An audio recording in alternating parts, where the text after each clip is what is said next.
여론조사를 통해서 민심을 알아보는 그런 시간, 총선 전 민심이 어떻게 나타났는지 한번 확인해 보도록 하겠습니다. 이승영 뉴스마트 본부장 그리고 박지용 정치부 기자 함께 만납니다. 어서 오십시오. 안녕하세요. 네. 쇼미더 민심 뉴스마트 의뢰로 미디어 토마토에서 실시한 여론조사로 한 주간의 여론 동향을 파악해 보도록 하겠습니다. 우선 그 총선 전에 정당 지지율 한번 볼까요? 어떻게 돼 있습니까, 이번에? 네, 더불어민주당이 43.8%, 국민의힘이 38.1%, 그다음에 이준석 신당, 개혁신당이죠. 6.8%고요. 이낙연 신당이 3.2%, 없다, 그 외에 다른 정당, 잘 모르겠다, 정의당 이런 순입니다. 뭐 다른 여론조사에서는 이준석 신당 3%대다 이래가지고 충격받았다는 이런 기사도 나왔는데 여기 보니까 아직도 6.8% 정도 좋게 나오긴 하네요. 네. 이건 무슨 뜻일까요? 민주당하고 이 격차가 사실은 상당히 벌어지고 있는데 국민의힘. 일단은 이번 그 총선 정당 지지율에 주목할 만한 점은 현재 그 민주당과 국민의힘이 동반 지금 이번에 지지율이 하락을 했거든요. 다만 이제 민주당이 1.0%포인트 하락하면서 국민의힘보다 더 크게 좀 하락하면서 이제 오차 범위 내로 좁혀진 결과인데 그 현재 신당이나 뭐 여야 거대 양당 모두 지금 지지율이 어느 정도 정체되고 있다 이렇게 좀 평가할 수 있을 것 같고 제가 흥미롭게 좀 보고 있는 점은 결국 이번 총선에서 변수로 꼽히는 게 결국 제3지대 신당이 얼마나 지역구에서 아니면 비례대표에서 의석을 확보할 수 있느냐 여부 아닙니까? 근데 최근에 저희가 첫 조사를 2024년 올해 1월 둘째 주에 부터 지금까지 5번 정도 총선 정당 지지율을 조사해 왔는데 제3지대 신당의 그 두 신당, 이낙연 신당과 이준석 신당의 지지율을 합했을 경우 10%를 지금까지 넘어보지 못했습니다. 즉 10% 안에 지금 계속해서 고착화되고 있는 상황이거든요. 그래서 결국 이 10% 안에서 이 범위를 넘어서지 못하면 결국 지역구 선거에서도 제3지대 신당이 어려울 수밖에 없다. 이런 지금 분석이 나오고 있거든요. 전문가들 사이에서 의견을 들어보면 결국 총선에서 유권자들이 투표를 할 때는 이 사람이 당선돼야 된다는 생각을 하기 때문에 결국 10% 정당의 지지율 갖고는 결국 양당 지지율로 수렴될 수밖에 없다. 지금 이런 얘기가 나오고 있습니다. 그러니까 뭐 당장은 이준석 신당이든 이낙연 신당이든 뭐 개인적으로는 그 당을 지지할 수는 있어도 실제 투표장에 들어가게 되면 어쨌든 양당에 투표할 수밖에 없는 구조다 이런 얘기가 있는 거죠. 네, 그렇습니다. 이번에 그 흥미로운 게 좀 몇 개 있는데 뭐 그동안 유사한 패턴이 계속 되고 있어요.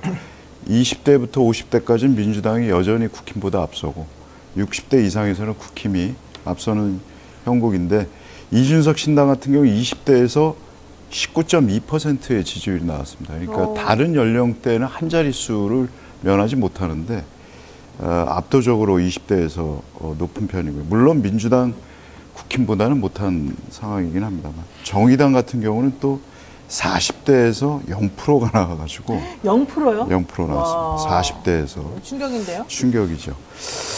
그리고 지역별로도 뭐 보면 그 민주당이 서울에서를 한번 보면 이게 다 오차 범위 내인데요. 서울에서 민주당이 43.7%, 국민의힘이 40.4%, 많이 쫓아온 것으로 지금 그러네요. 되고요. 인천 경기 지역 보면 민주당이 46.9%, 국민의힘이 36.1%, 한 10% 그래도 아직까지는 차이가 있습니다. 이게 되게 중요한 부분인데요. 사실 지난번에 조선일보에서 먼저 터뜨린 것 중에 하나가 국민의힘 지금 투표하게 되면 뭐 서울에서 6석밖에 안 된다. 네, 몇 석밖에 안 된다. 그래가지고 충격이다. 이래놓고는 예방주사 딱 맞추고 나서 그다음에 계속 올라오고 있어요. 격차가 줄어들고 있고 아직까지 경기도에서는 민주당이 우세한 것으로 나옵니다만은 이 서울 쪽에서 이렇게 좀 뒤집어지고 있다는 것은 상당히 민주당 입장에서는 좀 생각해봐야 될 만한 부분인 것 같아요. 위기로 받아들여야죠. 네. 이게 정권 심판이 아무리 있어도 이게 강론에 들어가서 이렇게 되면 안 될 수 있는 거 아닙니까? 그렇죠. 정작 그 본 경기에서 어떻게 될지 모르는 상황입니다. 그러니까요. 지금 상황을 보면. 되게 중요한 부분인 것 같습니다. 그리고 정의당도 좀 뼈아파야 됩니다. 40대에서 지지하는 사람이 0%라뇨. 물론 뭐 아주 조금 뭐 있긴 있겠습니다만 이거는 정말 충격이죠. 왜냐하면 그동안에 정의당을 지지하던 사람들의 대다수가 이 40대, 50대 연령대 사람들이 아니었을까 생각이 드는데 이들이 결국은 다 실망했다는 얘기밖에 안 돼서 이것도 또 정의당 입장에서도 사실은 생각해봐야 될 것 같습니다. 이번 조사는 ALS 무선 전화 방식으로 진행이 되었고 표본 오차는 95% 신뢰 수준의 플러스 마이너스 3.1%포인트이고 표본 조사 완료수는 1,010명, 응답률은 2.8%로 집계됐습니다. 응답률이 매우 낮아졌네요. 이 밖에 자세한 기회와 결과는 중앙선거 여론조사 심의위원회나 서치동 홈페이지를 참조하면 될 것 같습니다. 근데 어쨌든 지난주에 계속 나온 게 이준석 대표가 소방공무원 하려면은 여자도 병역의무를 이행하라라든가 또 내지는 한동훈 비대위원장하고 서로 또 설전 벌이면서 뭐 싫으면 시집 가라 이런 얘기까지 나오고 참 황당한 얘기가 많이 나왔는데 지금 국민의힘도 뭐 그렇고 이준석 신당도 그렇고 별로 이렇게 차이는 없네요. 그런 말이 나오거나 말거나. 그렇죠. 그러니까 이준석 대표 같은 경우는 현재 확실하게 노선을 정해서 지금 타겟팅을 하고 있는 상황이거든요. 그렇죠. 네. 20대와 20, 30대와 남성 이 유권자층을 중점적으로 해서 타겟팅을 하고 있기 때문에 펜코 위주 아닙니까? 너무 심하게. 그런 위주를 하기 때문에 이준석 대표 같은 경우는 본인의 계획대로 지금 가고 있다고 봐야 되고요. 결국 근데 이거의 문제점은 결국 신당이 어느 정도 확장할 필요가 있는데 지금 총선이 60여일 정도 남은 상황에서 어느 정도 지지율이 성과가 나고 해야 앞으로 빅텐트를 한 데 있어서도 어느 정도 우위를 갖고 할 수 있는데 네. 지금 이렇게 타겟팅을 좁게 하고 있는 상황에서 과연 지지율 확장이 이루어질 수 있을까? 이 부분은 좀 의문스러운 부분입니다. 바로 그겁니다. 지지율 확장, 중도를 넘어서지 못하고 계속 갈라치기 전법으로 나가면 옳지 않다 이런 얘기인 것 같은데 또 근데 어쩔 수 없다 이런 얘기도 들리더라고요. 이준석 대표 측에 물어보니까 우리 어쩔 수가 없어. 우리가 뭐 몰라서 그러겠니 이런 얘기도 하던데. 이미지 세팅이 그렇게 됐기 때문에 그러니까. 그 이상의 무언가를 하려면 다른 어떤 전략을 갖고 와야 되는데 지금 당장 총선이 코앞인데 뭐 그럴 수 있겠습니까? 그렇죠. 그러면 또 있던 것도 어떻게 될지 모르니까. 자, 이번 주 정당 지지율에서 연령별, 지역별 특징적인 부분 아까 뭐 간단히 살펴보시긴 했습니다만은 전체적으로 지금 우리 본부장님 보시기에 어떻습니까? 저는 이준석 신당만 잠깐 말씀드릴게요. 지역별로는 대구 경북 지지율이 가장 높았어요. 대구 경북? 예, 오히려 11.4% 네. 이렇게 받았는데 가장 낮은 지역이 어딘지 아세요? 광주 전라. 호남 지역에서는 3.5%밖에 안 나왔습니다. 이준석 신당이. 원래 이준석 신당이 원래는 호남에서 괜찮다 괜찮다고 했는데 오히려 이번 조사에서는 3.5%로 다른 모든 지역에서 가장 낮은 그런 응답률을 보였고요. 이 부울경이나 세종, 대전, 충청 이런 데서는 한 자릿수 정도 나왔고 이 수도권에서 아까도 말씀드렸습니다만 민주당이 계속해서 좁혀지고 있다. 국힘하고. 그거는 좀 유념해서 봐야 할 대목인 것 같습니다. 그러네요. 계속해서 대통령이 민생 토론에 선심성 공약 내세우고 있고 어제도 한동훈 비대위원장이 그 얘기 하지 않았습니까? 메가시티 왜 갑자기 다 폐기된 줄 알았는데 갑자기 끌고 들어와서 김포의 봄 얘기하면서 아마 총선 전까지는 계속해서 한마디씩 던질 것 같아요.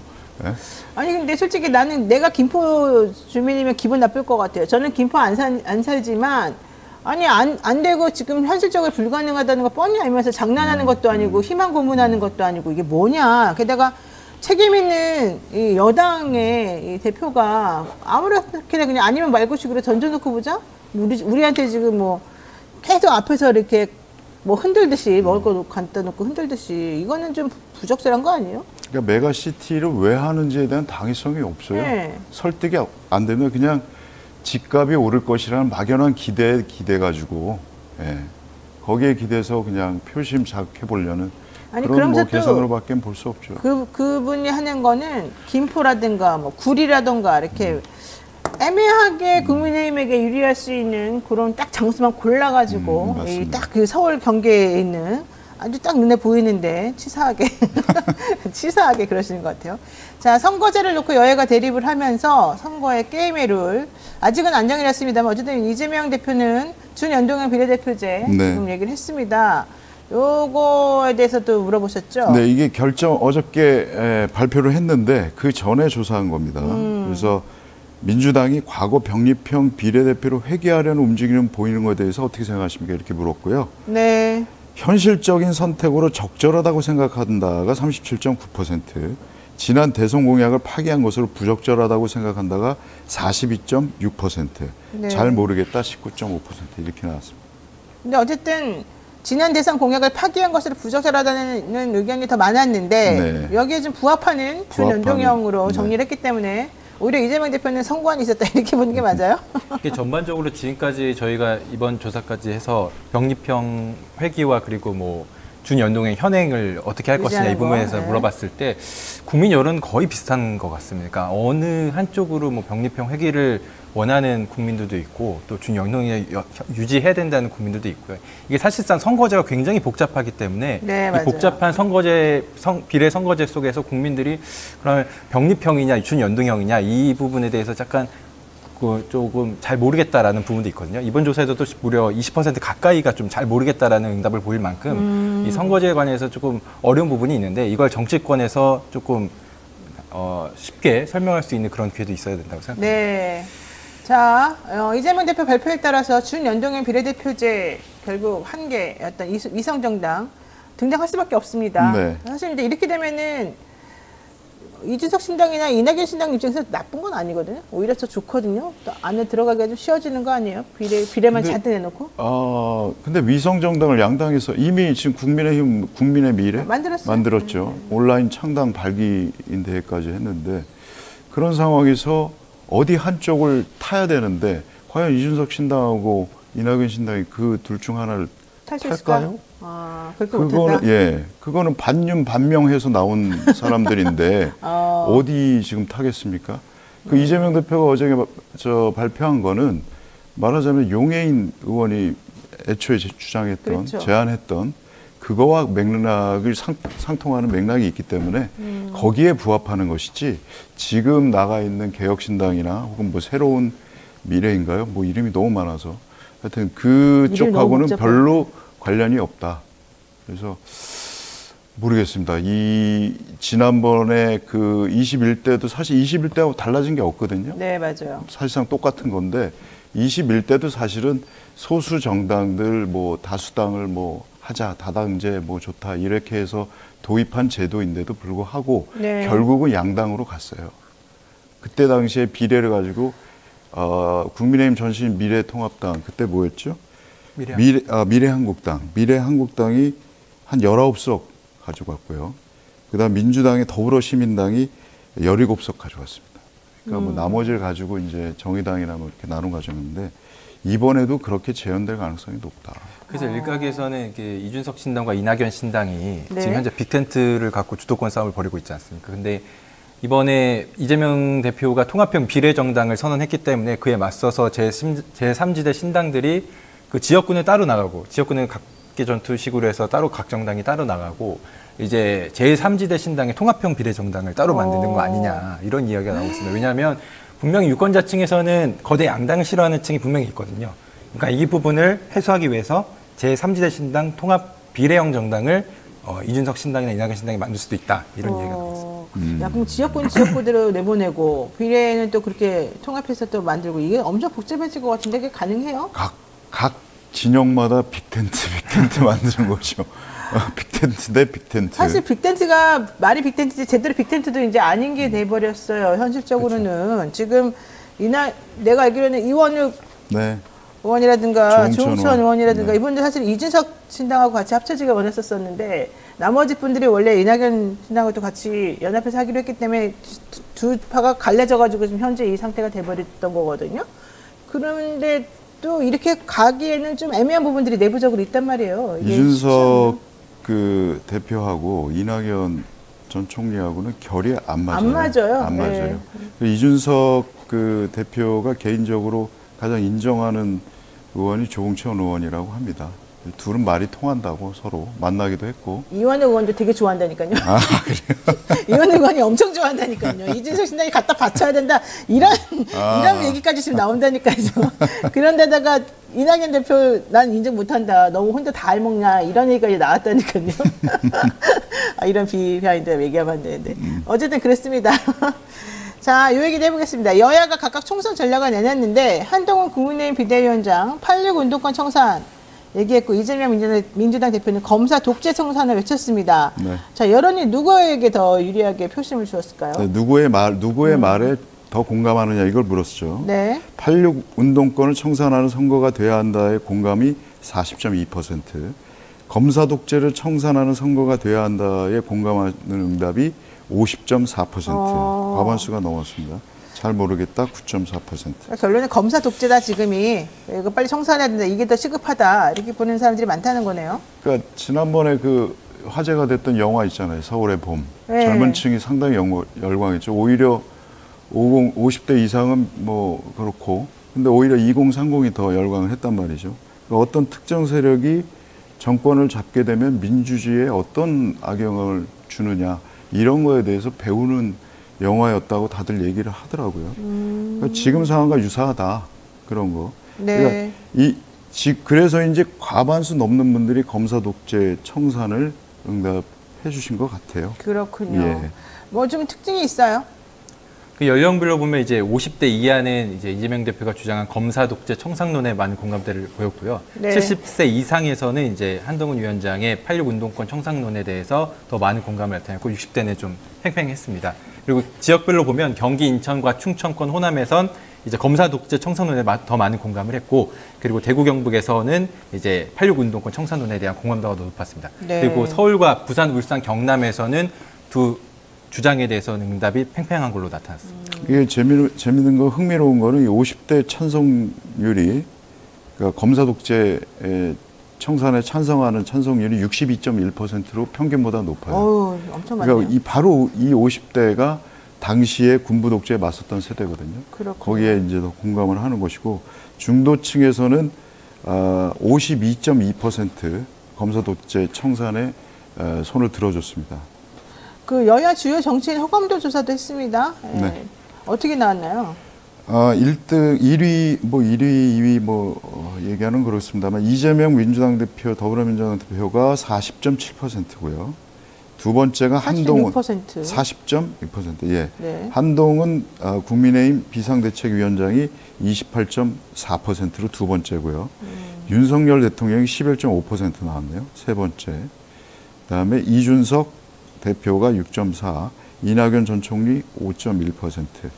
이런 순으로 나왔습니다. 야, 윤석열 대통령은 좀 굴욕인데요? 11.5%는 너무 심한 거 아닙니까? 근데 다 예상했던 거 아닙니까? 그러니까 이번 조사는 그러니까 신뢰도 조사인데요. 신뢰죠, 네. 신뢰. 신뢰할 수 신뢰도 있느냐? 네, 신뢰할 수 있느냐. 누구를 더 부분인데 가장 신뢰하십니까? 이 부분에서 주목할 만한 점은 이재명 대표가 이제 대부분의 연령이나 이제 지역별에서는 높았고 신뢰도가 높았고요. 이제 과연 이제 한동훈 위원장과 윤석열 대통령을 둘 차이. 비교했을 때 예. 과연 어느 인사에게 더 신뢰를 할 것이냐. 국민의힘 핵심 지칭을 할 수 있는 뭐 대구, 경북, 부산, 울산, 경남, 뭐 보수층, 국민의힘 70세. 지층 예. 모두 한동훈 위원장이 앞서는 것으로 나타났습니다. 그러니까 현재 상황에서는 한동훈 위원장에 대한 국민의 신뢰가 윤 대통령보다 높다, 이렇게 좀 평가할 수 있을 것 같습니다. 국민의힘 지지층에서 한동훈 위원장에 대한 신뢰도 지지가 64.4%로 윤 대통령이 26.1%보다 2배 이상 높더라. 네. 야, 이거 되게 윤석열 대통령이 한동훈 위원장을 싫어할 만한 이유가 또 하나 생긴 것 같습니다. 근데 윤 대통령 그 신뢰도는 연령층으로 봐도 전 다 연령층에서 낮아요, 다 낮아요. 이재명, 한동훈에게 밀립니다. 자, 그럼 윤 대통령 국정 운영에 대한 평가도 있었죠? 근데 이거는 오히려 또 생각보다 좋은데요? 이게 물론 뭐 조금 떨어지긴 했습니다만 어떻게 네. 됐어요, 박 기자? 예. 이 국민이 38.4%가 윤 대통령의 국정 운영을 긍정평가했고요.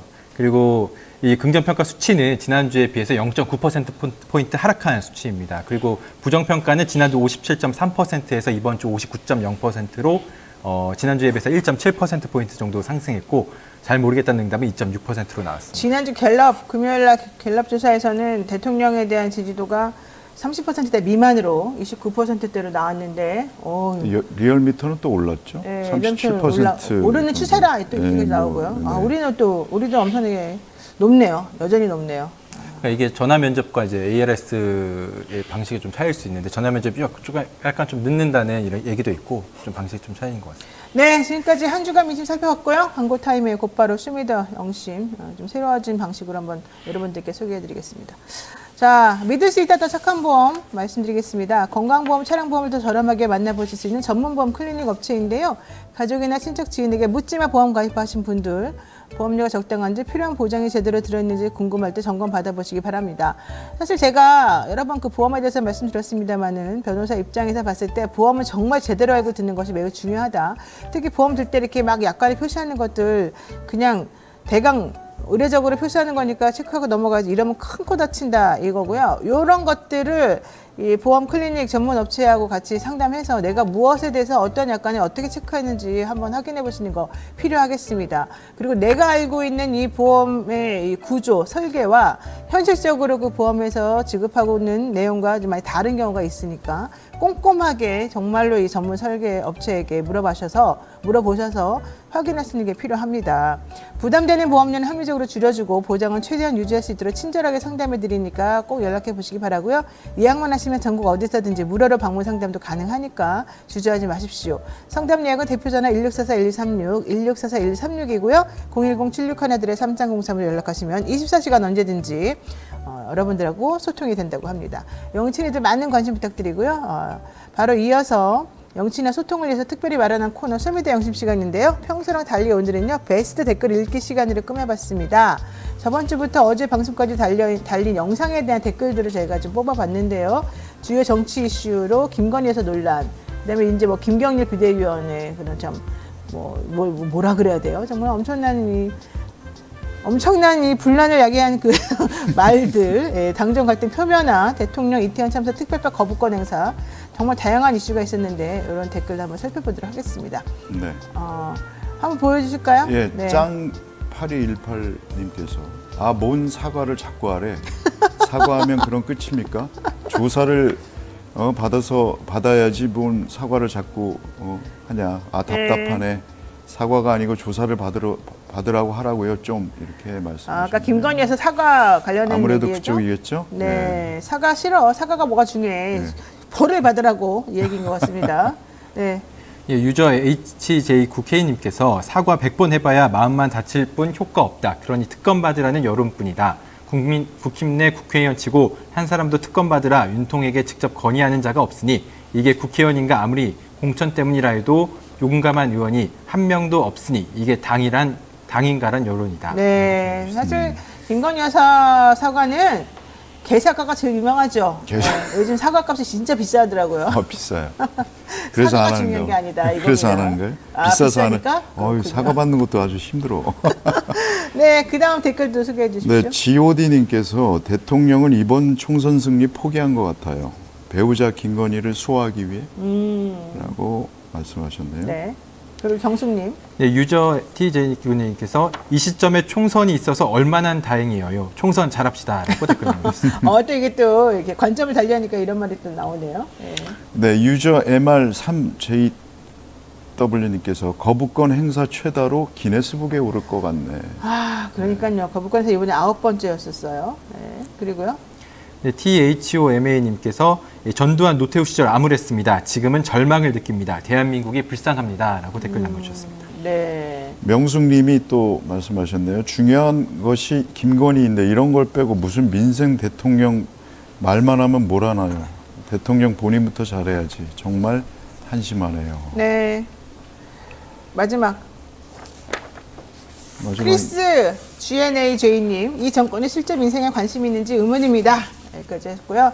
댓글 중에서 저희가 3분 뽑아가지고 굿즈 보내드릴 테니까 기대하시기 바랍니다. 내가 진짜 뽑혔는지 안 뽑혔는지 나중에 집으로 굿즈가 오면 아실 수 있을 것 같습니다.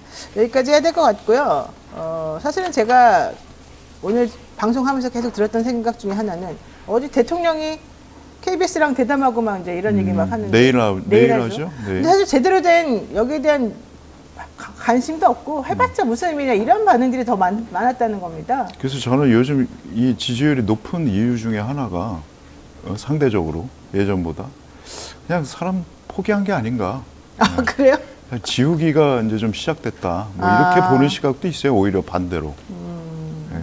알겠습니다. 어제 임종원 행정처 차장 징역 2년에 집행유예 3년 나왔고 이재용 회장은 무죄 나오고 이런 걸 보면서 야 실세는 누군지 확실히 알게 됐다. 이런 얘기도 있었습니다. 오늘 여기까지 해야 될 것 같습니다.